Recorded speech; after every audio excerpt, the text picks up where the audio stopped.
ABN Marathi news मध्ये आपल्या सर्वांचं स्वागत आहे। ताज्या बातम्यांसाठी एबीएन मराठी न्यूजला सबस्क्राइब।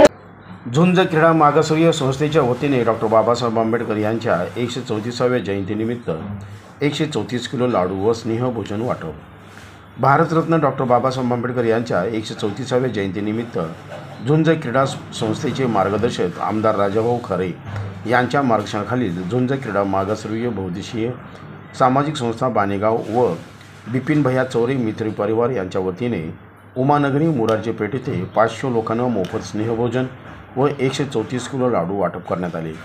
या प्रसंगी प्रमुख उपस्थिती सोलापूर जिल्हा केमिस्ट असोसिएशनचे अध्यक्ष पुजारी सर, सामाजिक कार्यकर्ते मनोज चलवादी, प्रणव चौरे, बाणेगावचे सामाजिक कार्यकर्ते माळी काका, युवा नेते सुजित खुर्द, संतोष बगले, सागर वाघमारे, प्रफुल्ल पडतरे, राकेश देवकुळे, आदित्य चव्हाण, लाला पात्रे आदी जण उपस्थित होते। या प्रसंगी एकूण 500 लोकांनी जेवणाचा आस्वाद घेतला। यावेळी मान्यवरांनी या उपक्रमाची प्रशंसा केली व कार्यक्रमास शुभेच्छा दिल्या।